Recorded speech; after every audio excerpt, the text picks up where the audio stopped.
La historia de la Catedral de Santiago de Compostela es una de las más fascinantes de toda Europa, no solo por su valor artístico y arquitectónico, sino también por la profunda carga espiritual, cultural y humana que encierra.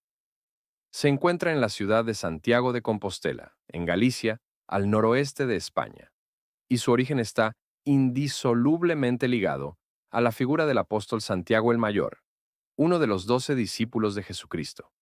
Según la tradición cristiana, tras la crucifixión de Cristo, Santiago predicó el Evangelio en la península ibérica, concretamente en las tierras del norte de Hispania. Después de su regreso a Jerusalén, fue decapitado por orden del rey Herodes Agripa, y sus discípulos, según la leyenda, trasladaron su cuerpo por mar hasta las costas gallegas, concretamente a Iria Flavia, cerca del actual Padrón. Allí fue enterrado en un lugar olvidado durante siglos, hasta que, hacia comienzos del siglo IX, un ermitaño llamado Pelayo descubrió, guiado por una luz celestial o una lluvia de estrellas, un sepulcro que se identificó como el del apóstol Santiago. Este hallazgo fue comunicado al obispo Teodomiro de Iria Flavia, quien, tras examinar los restos, proclamó el descubrimiento del cuerpo del apóstol. El rey Alfonso II de Asturias, conocido como el Casto, mandó erigir una pequeña iglesia sobre el lugar, convirtiéndose así en el primer monarca peregrino a Santiago. Con el tiempo, aquel primitivo templo se transformó en un centro de peregrinación de enorme importancia. En el siglo XI, el rey Alfonso VI impulsó la construcción de una nueva y majestuosa catedral para albergar los restos del apóstol, y las obras fueron dirigidas por el maestro Bernardo el Viejo, y luego por su sucesor, el maestro Esteban. La catedral románica comenzó a levantarse en el año 1075, y su construcción se prolongó durante casi un siglo.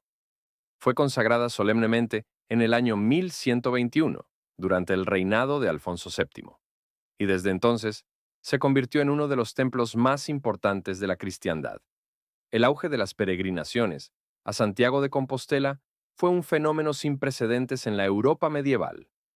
Miles de fieles procedentes de todos los rincones del continente emprendían el llamado Camino de Santiago, una red de rutas que conducían hasta la tumba del apóstol.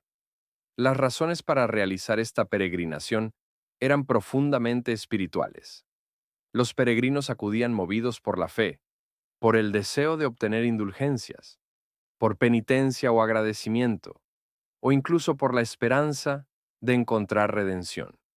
Para muchos, el viaje suponía una forma de purificación y de encuentro con Dios, pues se creía que visitar el sepulcro del apóstol podía borrar los pecados y abrir las puertas del cielo. En una época en que la religiosidad impregnaba todos los aspectos de la vida, peregrinar a Santiago equivalía a realizar una de las mayores demostraciones de fe. El Camino de Santiago no era una única ruta, sino un entramado de caminos que partían desde diversos puntos de Europa.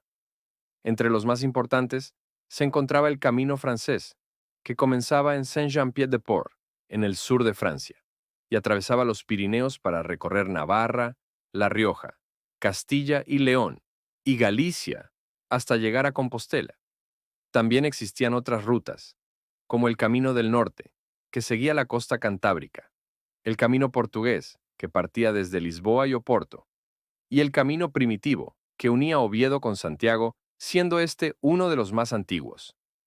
A lo largo del trayecto se construyeron hospitales, albergues, monasterios e iglesias, que acogían a los peregrinos, protegidos además por las órdenes religiosas y los reinos cristianos, que consideraban el camino una empresa sagrada y una fuente de unión entre los pueblos europeos. Durante los siglos XII y XIII, Santiago de Compostela se convirtió en uno de los tres grandes centros de peregrinación del cristianismo, junto con Jerusalén y Roma. La catedral, con su majestuosa fachada románica, su pórtico de la gloria, esculpido por el maestro Mateo, y su cripta donde reposan los restos del apóstol, se transformó en símbolo de la fe y destino de millones de almas. El Códice Calixtino, un manuscrito del siglo XII, conservado en la catedral, es considerado la primera guía del peregrino y describe las rutas, costumbres y milagros asociados al apóstol. En él también se alaba la hospitalidad de los pueblos y se advierte de los peligros del camino, lo que demuestra la vitalidad y organización que alcanzó la peregrinación. Con el paso de los siglos, el esplendor de las peregrinaciones sufrió altibajos. Durante la Edad Moderna, con la aparición de las guerras, las reformas religiosas y las nuevas rutas hacia América, el flujo de peregrinos disminuyó notablemente. Sin embargo, la devoción nunca desapareció del todo, y el santuario continuó siendo un símbolo de identidad espiritual para Galicia y para toda España. En el siglo XVI se añadieron nuevos elementos arquitectónicos, como la imponente fachada del Obradoiro, que da a la gran plaza del mismo nombre y que constituye una de las obras maestras del barroco español. En los siglos siguientes, se continuaron realizando ampliaciones y restauraciones, que fueron configurando la imagen actual del templo, una mezcla armónica de estilos románico, gótico, renacentista y barroco. El renacer de las peregrinaciones se produjo en el siglo XX, cuando se revalorizó el Camino de Santiago, no solo como experiencia religiosa, sino también cultural, histórica y humana. En 1985, la UNESCO declaró la ciudad vieja de Santiago de Compostela Patrimonio de la Humanidad, y en 1993 hizo lo propio con el Camino francés.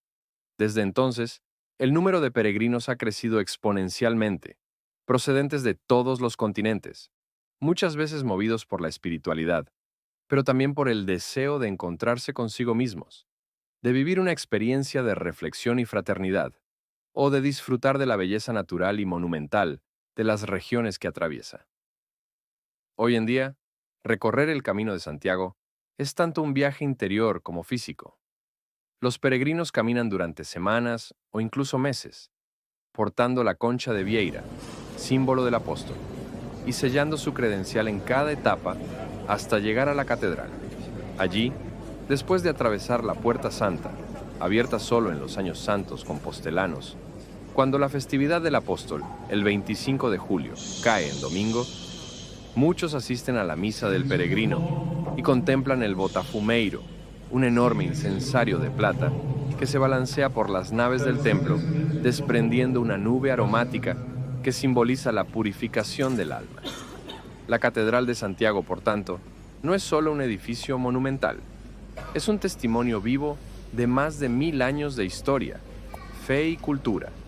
Ha sobrevivido a guerras, incendios y cambios políticos, pero ha mantenido intacta su esencia.